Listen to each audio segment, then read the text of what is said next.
नमस्कार, सुजान संगोपनमध्ये आपलं स्वागत आहे। बाळाच्या आहारात भरपूर भाज्या आणि हिवाळ्यासाठी आवश्यक मसाले समाविष्ट करण्यासाठी पचनास खूप सोपी, पौष्टिक, चविष्ट आणि मुख्य म्हणजे मुलांना खूप आवडेल अशी खिचडी आज आपण बनवणार आहोत। सुजान संगोपन या चॅनलवर आपण आपल्या बाळाच्या सुयोग्य आणि सुदृढ वाढीसाठी भरपूर सारी उपयुक्त माहिती जाणून घेऊ शकता।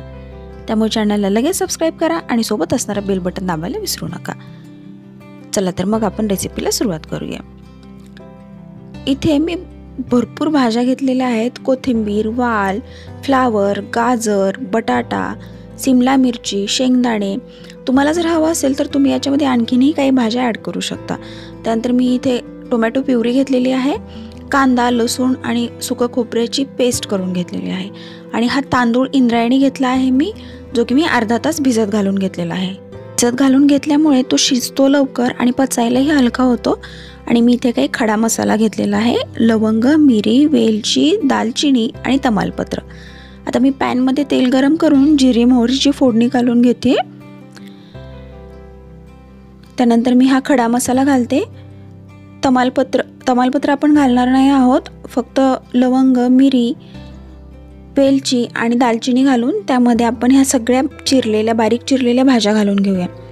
भाज्या बारीक चिरल्यामुळे ते व्यवस्थित त्यामध्ये एकजीव होतात, व्यवस्थित शिजल्या जातात आणि मुलांना त्या खाताना कुठल्याही प्रकारे दाताखाली येत नाहीत आणि त्याचं एक छान चव खिचडीमध्ये उतरते। त्यामुळे भाज्या बारीक चिरून घ्या। त्यानंतर मी याच्यामध्ये घालते हे आलं, लसूण, खोबरं आणि कांद्याची पेस्ट आणि टोमॅटोची पेस्ट। काही मुलांना खिचडीमध्ये शिजलेला कांदा किंवा टोमॅटो आवडत नाही, तर त्यावेळी तशा मुलांना खाऊ घालण्यासाठी आपण पेस्ट करून घाला, म्हणजे त्याची चव छान येईल, त्याला रंग छान येईल आणि मुलांना ते कळणारही नाही। कारण कांदा आणि टोमॅटो शिजल्यानंतर थोडासा तो गुळगुळीत होतो, त्यामुळे खायला आवडत नाही। आता मी ह्या व्यवस्थित भाज्या परतून घेते। आता भाज्या तेलावरती थोड्याशा शिजल्या की ते खिचडीमध्ये आणखीन मऊ होतात आणि एकजीव होतात, त्यामुळे अगोदर ते 2 मिनिटांसाठी तेलावरती परतून घेऊया। आता त्यामध्ये मी हळद घालून घेते, धणे जिरे पूड घालते आणि त्याला परत मी थोडी वाफ काढून घेते। याच्यामध्ये असणारे मसाले हे लहान मुलांना खूप आवश्यक असतात। हिवाळ्यामध्ये बाळाला सर्दी कफ होऊ नये, त्यामुळे हे सगळे मसाले आवश्यक आहेत।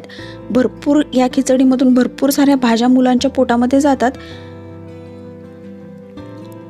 आता त्यामध्ये मी हे गरम करून घेतलेलं पाणी घालते। खिचडीत घालताना शक्यतो गरम करून घेतलेलं पाणी घाला, म्हणजे खिचडी खूप लवकर शिजते आणि आपण तांदूळही भिजत घातला होता, त्यामुळे तांदूळही खूप लवकर शिजतो। तुम्हाला जर हवं असेल तर तुम्ही याच्यामध्ये आणखीन श्रावण घेवडा किंवा वाटाणा यासारख्या आणखीनही भाज्या घालू शकता। आता त्यामध्ये मी तांदूळ घालून घेते आणि अगदी पुढच्या 5 ते 7 मिनिटांमध्ये ही खिचडी व्यवस्थित शिजून होते, कारण आपण पाणी उकळून घेतलेलं होतं आणि तांदूळही भिजत घालून घेतला होता। इंद्रायणी तांदूळ असल्यामुळे ही खिचडी खूप लवकर आणि मऊ शिजते, त्यामुळे अगदी 10-11 महिन्याच्या बाळालाही तुम्ही ही खाऊ घालू शकता। आणि इंद्रायणी तांदळाला स्वतःचा एक छान वास आणि चवही असते, त्यामुळे यातील भाज्यांमुळे, मसाल्यामुळे, याच्या तांदळामुळे ही खिचडी खूप चविष्ट होते आणि कोणत्याही लहान मुलांना ही खिचडी खूप आवडते। लहान मुलांना नाश्ता किंवा एक वेळेचं पूर्ण जेवण म्हणूनही तुम्ही ही खिचडी देऊ शकता।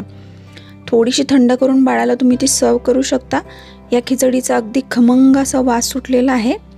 त्याच्यामध्ये चव वाढवण्यासाठी मी थोडंसं तूप घालून देते, किंवा तुम्ही लिंबू जर आवडत असेल तर थोडंसं लिंबू पिळूनही बाळाला ते खायला देऊ शकता। तर अशी खमंग, पौष्टिक, चविष्ट खिचडी तुम्ही बाळाला नक्की करून द्या। बाळाच्या पोटामध्ये भरपूर साऱ्या भाज्या जाण्यासाठी, बाळाच्या योग्य वजन वाढीसाठी हा पदार्थ खूप उत्तम आहे। ही खिचडी घरी बनवून बाळाला दिल्यानंतर ती कशी झाली होती हेही आम्हाला नक्की सांगा।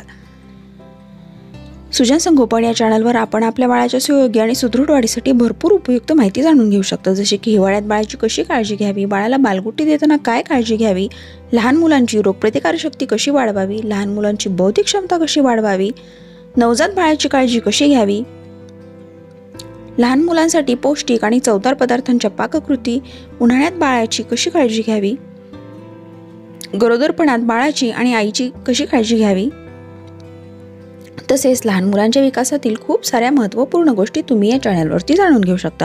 त्यामुळे चॅनलला लगेच सबस्क्राईब करा आणि तुमच्या मित्रमैत्रिणी आणि नातेवाईकांसोबत यावरील उपयुक्त माहिती नक्की शेअर करा। तसेच याबद्दल आपल्या काही सूचना, कल्पना किंवा प्रतिक्रिया असतील तर त्याही आम्हाला नक्की कमेंट करून सांगा, त्या आमच्यासाठी नक्कीच मार्गदर्शक ठरतील। सोबतच तुम्ही आमच्या फेसबुक ग्रुप आणि फेसबुक पेजलाही जॉईन होऊ शकता। आमच्या नवीन कलाकुसरीच्या हस्तकौशल्य या चॅनललाही तुम्ही एकदा नक्की भेट द्या आणि त्या चॅनलवरील व्हिडिओ जर तुम्हाला आवडले तर त्या चॅनललाही नक्की सबस्क्राईब करा। थँक्यू।